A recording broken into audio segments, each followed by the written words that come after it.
हाँ हाँ,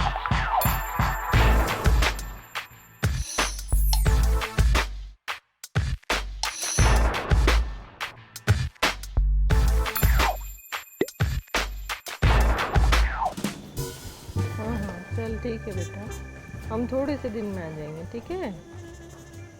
चल चल ठीक है, थोड़ी देर में बात करते हैं तेरे से। हाँ ठीक है, ओके बाय। चले? चल। क्या हो गया, काहे के लिए उदास लग रही हो? ऐना का फ़ोन था। क्या बोल रही थी ऐना? ऐना रो रही थी खूब, ओह। याद आ रही है, आप लोग कब आओगे। उसको बोलना था थोड़े दिन की बात है बेटा, फिर हम आ जाएंगे। नहीं वो तो समझाई हूँ, अब वो छोटी है ना अभी, इसलिए समझती नहीं है।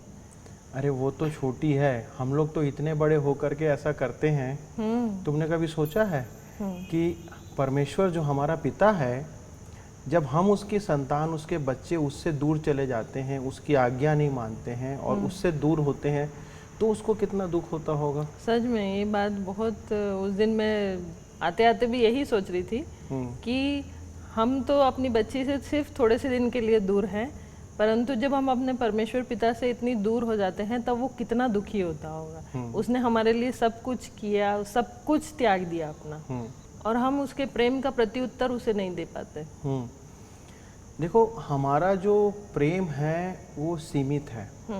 और देखो, एक तुमको बहुत अच्छी बात बताता हूँ कि संस्कृत में प्रेम शब्द के लिए 96 शब्द इस्तेमाल किए गए हैं प्रकट करने के लिए। यदि पुरानी फारसी भाषा को स्मरण करोगे तो उसमें करीब 80 शब्द आते हैं, और ग्रीक भाषा में 3 शब्द आते हैं, और अंग्रेजी में केवल 1 शब्द आता है। लेकिन ये सारे शब्द मिल करके हम किसी के प्रति अपने प्रेम को प्रकट नहीं कर सकते। तो हम परमेश्वर के प्रति भी अपने प्रेम को कैसे प्रकट कर पाएंगे? हाँ वो तो है, प्रेम सिर्फ हमारी भावनाएं और हमारे विचार नहीं, हमारी शरीर की प्रत्येक प्रतिक्रिया से भी दिखते हैं। जो प्रेम है वो एक मनुष्य के प्रेम को जो है वो उसके पूरे जीवन से, उसके कार्यों से प्रकट होना चाहिए परमेश्वर के लिए। और इसीलिए तो परमेश्वर ने हमको ये आज्ञा दिया है। यदि तुम व्यवस्था विवरण को पढ़ोगे, यदि व्यवस्था विवरण में 6:5 को पढ़ते हैं, तो वहाँ पर परमेश्वर हमको ये आज्ञा देता है कि तू प्रभु अपने परमेश्वर से अपने सारे मन, अपने सारे प्राण और अपनी सारी शक्ति के साथ प्रेम रख। और यही आज्ञा जो है वो हमको आगे जाकर प्रभु यीशु मसीह भी देते हैं। तो सबसे बड़ी आज्ञा कौन सी है जो परमेश्वर ने हमको दी है?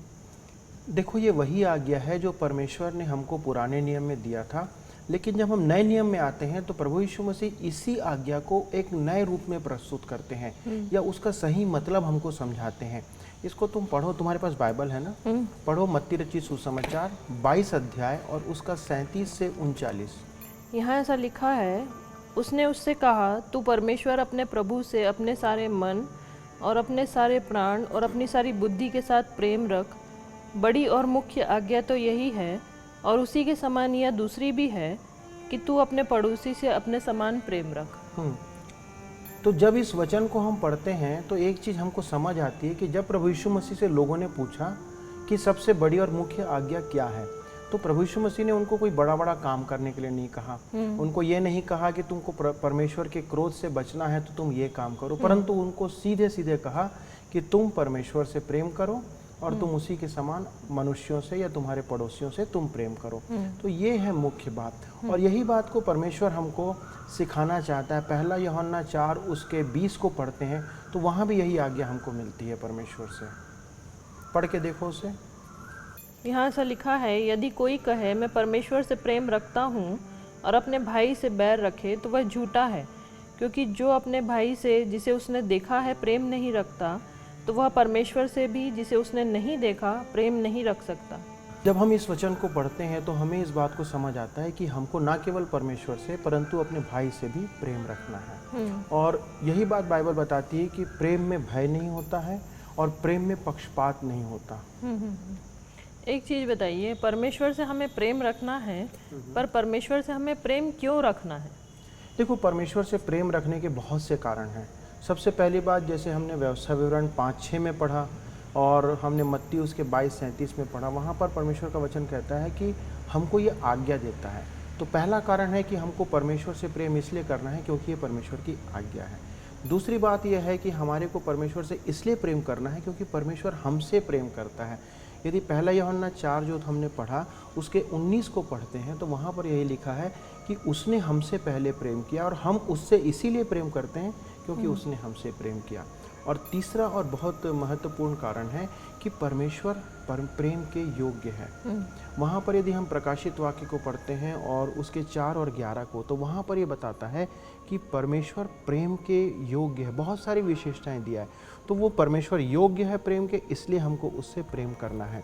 और चौथा और मुख्य कारण ये है कि हम यदि परमेश्वर को प्रेम करते हैं तो उससे हम दूसरे को प्रेम करना सीखते हैं। तो ये 4 मुख्य कारण हैं परमेश्वर को प्रेम करने के। ये तो हो गया कि हमको क्यों करना है, परंतु जब हम परमेश्वर से प्रेम करना चाहते हैं तो हमको किस रीति से, कैसे उससे प्रेम करना है?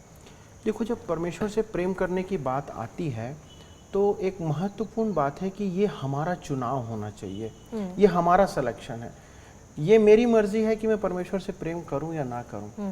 मैं नहीं करूंगा तो मैं उसके परिणाम को भुगतूंगा, और यदि मैं परमेश्वर से प्रेम करूंगा तो उसकी आशीष या उसका जो भी प्रतिफल परमेश्वर देने वाला है वो मुझे मिलेगा। और कैसे प्रेम करना है? देखो, परमेश्वर की यही आज्ञा है जो प्रभु यीशु मसीह ने कहा कि तू प्रभु अपने परमेश्वर से अपने सारे मन, अपने सारे प्राण और अपने सारे हृदय और अपनी सारी शक्ति से प्रेम रखना। तो सारे हृदय से प्रेम करना, तो उसको कैसे करेंगे हम? कैसे अपना सारा हृदय परमेश्वर के प्रेम के लिए दे सकते? देखो, जब परमेश्वर से प्रेम की बात आती है तो एक विशेष शब्द यहाँ पर यूनानी भाषा में अपने हृदय के लिए इस्तेमाल किया गया है, वो है कार्दिया। और ये कार्दिया शब्द इस बात को प्रकट करता है कि न केवल हमारा हृदय, परंतु उसमें हमारी पूरी इच्छा, हमारी चाहत और हमारी मर्जी शामिल होती है। उसमें मतलब सिर्फ मांसपेशियां या हृदय की बनावट से नहीं है, वो केवल हृदय का मांस का टुकड़ा नहीं है, परंतु हमारे संपूर्ण हृदय के संवेदनाओं को, इच्छाओं को, सबको प्रकट करता है। तो ये महत्वपूर्ण है कि हम हृदय से प्रेम करें परमेश्वर से। और जब हृदय की बात आती है तो एक और वचन मुझको यहाँ पर याद आता है, यहेजकेल उसके 36 और 26 में। वहाँ पर परमेश्वर का वचन कहता है कि मैं तुमको एक नया मन दूंगा, मैं तुमको एक नया हृदय दूंगा और तुम्हारे भीतर से पत्थर का हृदय निकाल करके मांस का हृदय दूंगा। तो वहां पर एक परिवर्तित हृदय जो हमारे अंदर आता है या आ चुका है प्रभु यीशु मसीह के विश्वासी होने के नाते, तो उस परिवर्तित हृदय से हमको परमेश्वर से प्रेम करना है। तो ये आवश्यक है हमारे लिए। फिर उसके बाद एक और यहाँ पर शब्द जब आता है कि अपने सारे हृदय और अपने सारे मन के साथ, अपने सारे प्राण के साथ। जब दूसरा शब्द यहाँ पर प्राण इस्तेमाल करता है तो प्राण के लिए ग्रीक भाषा में अर्थात यूनानी भाषा में साइक शब्द इस्तेमाल किया गया है। और ये साइक शब्द भी जो है इस बात को प्रकट करता है कि हमारा पूरा व्यक्तित्व, हमारा जो एक विशेष व्यक्तित्व है, उसको, अनोखे व्यक्तित्व को प्रकट करता है। और वो चाहता है कि हमारा जो व्यक्तित्व है, हमारा व्यवहार है, उसके द्वारा से हम परमेश्वर से प्रेम करें। और यहाँ जो सारे मन से प्रेम करने की बात कही गई है, उसका क्या मतलब है? देखो, यहाँ पे मन के लिए फिर से मैं बताऊंगा कि यूनानी भाषा में जो शब्द इस्तेमाल किया गया है वो है डियोनिया। ये डियोनिया जो है वो इस बात को प्रकट करता है कि हमारा मन, हमारे विचार, हमारी भावनाएं, हमारा तर्क, मतलब हमारा जो कुछ भी हम मन में सोच करके जो भी निष्कर्ष निकालते, तर्क करते हैं, उन सब का निष्कर्ष यही होना चाहिए कि हम परमेश्वर से प्रेम करें। तो ये आवश्यक है। ये बताइए कि हम अपने प्रेम को कैसे प्रकट कर सकते हैं? जैसा कि हम पहला यूहन्ना उसके 4 और 21 को पढ़ते हैं, वहाँ पर पढ़ो, एक लाइन है। हाँ, लिखा है, उससे हमें यह आज्ञा मिली है कि जो कोई परमेश्वर से प्रेम रखता है वह अपने भाई से भी प्रेम रखे। तो ये हमको आज्ञा मिली है और हम परमेश्वर से प्रेम करें और उसकी आज्ञा को माने। तो हम यदि परमेश्वर के प्रति अपने प्रेम को प्रकट करना चाहते हैं तो हम सबसे पहले ये कर सकते हैं कि उसकी आज्ञा माने। और दूसरी बात ये कर सकते हैं, जब परमेश्वर के प्रेम को हमको प्रकट करना है तो हम परमेश्वर से प्रेम करें सारी बातों से, उसी प्रकार अपने भाई से, अपने पड़ोसी से प्रेम रखें। और यहाँ पर एक और चीज़ मैं जोड़ना चाहूँगा कि परमेश्वर ने हमसे कैसा प्रेम किया, हमको उस प्रेम से, परमेश्वर से या लोगों से प्रेम करना है। जब हम अपने जीवन को देखेंगे तो हमको ये बात समझ आती है कि हमारे जीवन में कोई ऐसी अच्छी बात नहीं थी कि परमेश्वर हमसे प्रेम करता।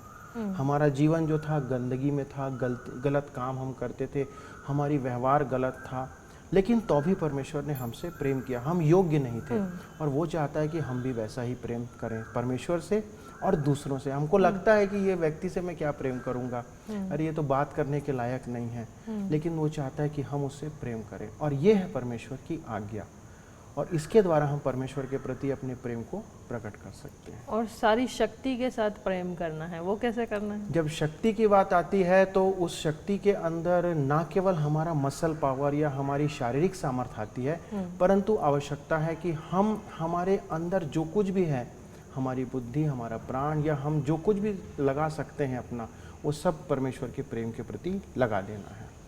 चलिए एक बार और इन बातों को दोहरा दीजिए ताकि मैं और अच्छे से सीख सकूं।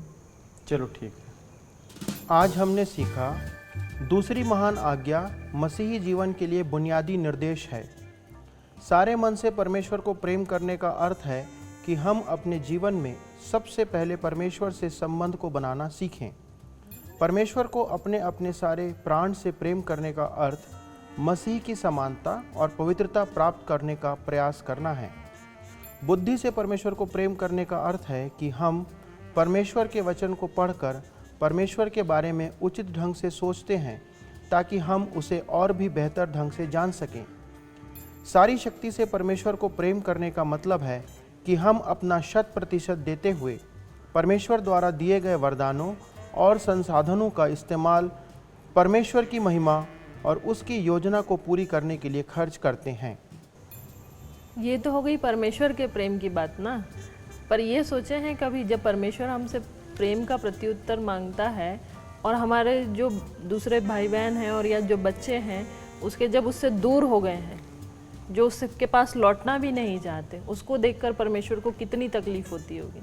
हाँ, परमेश्वर वास्तव में बहुत दुखी तो होता होगा, लेकिन हम इस विषय में फिर कभी बात करेंगे। चलो अभी घर चलते हैं। चलिए।